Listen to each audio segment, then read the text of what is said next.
తెలంగాణ రాష్ట్రంలోని మహిళలకు రేవంత్ రెడ్డి ప్రభుత్వం తీపి కబురందించింది.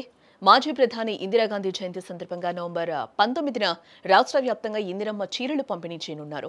ఈ పథకం కింద ఒక్కో మహిళకు 2 చొప్పున ఉచిత చీరలను అందజేయనున్నారు. రాష్ట్ర వ్యాప్తంగా మొత్తం 64.69 లక్షల మంది మహిళా స్వయం సహాయక బృందాల సభ్యులకు ఈ చీరలు పంపిణీ చేయబడతాయి. గత బీఆర్ఎస్ ప్రభుత్వం అమలు చేసిన బతుకమ్మ చీరల పథకం స్థానంలో కాంగ్రెస్ ప్రభుత్వం ఈ ఇందిరమ్మ చీరల పథకాన్ని ప్రారంభించింది.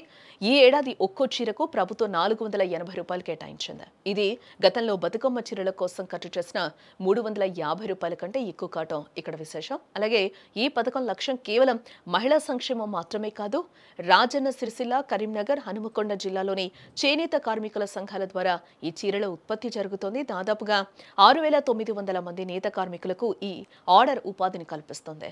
ఒక్క సిరిసిల్ల నుంచే 131 యూనిట్లు ఉత్పత్తి ఆర్డర్లు పొందాయి.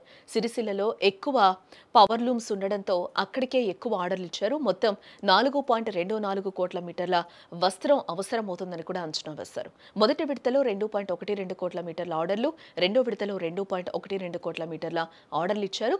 6,900 మంది నేత కార్మికులు చీరల తయారీలో నిమగ్నమయ్యారు. వీరు కొన్ని నెలలుగా చీరలను తయారు చేస్తూ ఉండగా ఇవి తుది దశకు చేరుకున్నట్లుగా కూడా తెలుస్తూ ఉంది. రాష్ట్రంలోని అన్ని మహిళా సంఘాల సభ్యులకు పంపిణీ చేసేందుకు చీరలు సిద్ధమవుతూ ఉన్నాయి. ఇటీవల 32 జిల్లాల నుంచి జిల్లా సమైక్య అధ్యక్షులు, ప్రధాన కార్యదర్శులు రాజన్న సిరిసిల్ల జిల్లాకు వెళ్లి చీరల ఉత్పత్తి ప్రక్రియను పరిశీలించారు. సిరిసిల్లలోని వెంకట్రావు నగర్లో మరమగ్గాల యూనిట్, గీతానగర్లోని ప్రాసెసింగ్ యూనిట్, వ్యవసాయ మార్కెట్ యార్డ్ గోదాములను సందర్శించారు. మరమగ్గాలపై రూపుదిద్దుకుంటున్న చీరలను పరిశీలించారు. చీరల తయారీ విధానాన్ని చూసి అక్కడి కార్మికులు, యజమానుల వివరాలు అడిగి తెలుసుకున్నట్లుగా కూడా తెలుస్తోంది. గ్రామీణ ప్రాంతాల్లో సర్ఫ్, పట్టణ ప్రాంతాల్లో మెప్నా ద్వారా జిల్లా కలెక్టర్ల పర్యవేక్షణలో ఈ చీరల పంపిణీ సజావుగా జరిగేలా ఏర్పాట్లు చేశారు.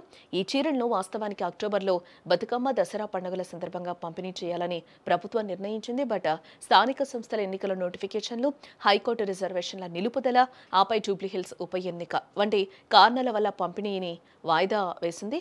ఈ అడ్డంకులు తొలగిపోవడంతో ముఖ్యమంత్రి రేవంత్ రెడ్డి ప్రకటించిన విధంగా నవంబర్ 19న పంపిణీకి ముహూర్తం ఖరారైనట్లుగా కూడా తెలుస్తోంది.